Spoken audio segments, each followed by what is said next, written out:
I think that's good advice. Sometimes as well, I think we get into, or some people may get into the mentality that they're small and you have to protect them and not take them anywhere.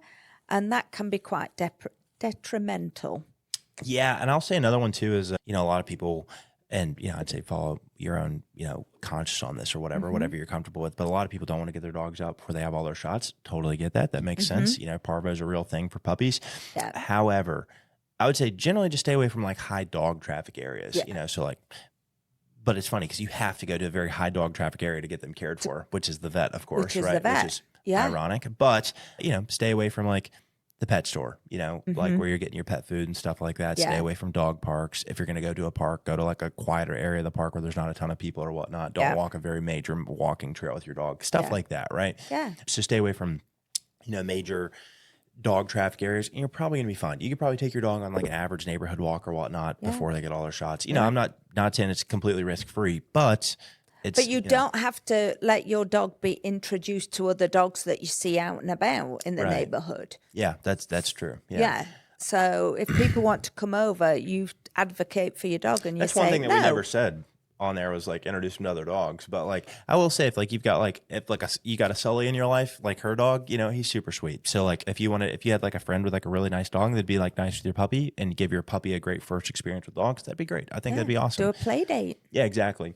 I will say too, one thing for people to know too is like you can do all this and still end up with a dog that's very nervous and looks under socialized, and you did a great job socializing your dog and stuff like that. You're going to see this typically with like crappy breeders and like possibly rescue dogs and stuff. You could also get a rescue puppy that's just awesome, and super well socialized. But, backyard breeders, rescue dogs where the mom was like pregnant during, on the streets or had the puppies at the shelter or something like that. A lot of those dogs, like they're stressed during the pregnancy period, then they're stressed during the feeding period. And as a result of that, then you get puppies that are very stressed, right? Which is like nature versus nurture.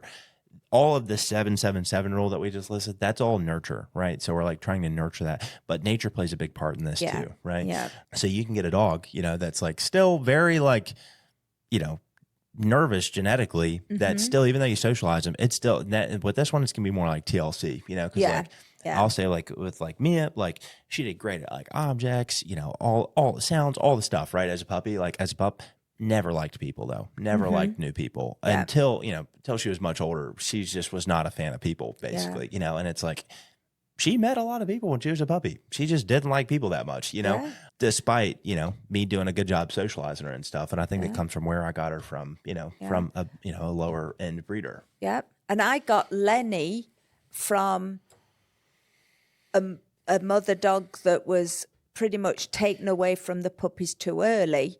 They were left out to fend for themselves. People rescued. I got him, and he was dog reactive, even though he lived with another dog. Crazy. And always been a really funny, quirky, nervous disposition. He is that. He is quirky. He is that, for sure. Oh, my gosh. Yeah.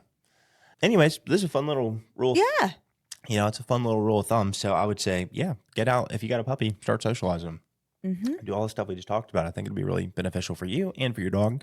And good training. So I'd say give it a shot. I'm glad we found it. Yeah. You got anything else?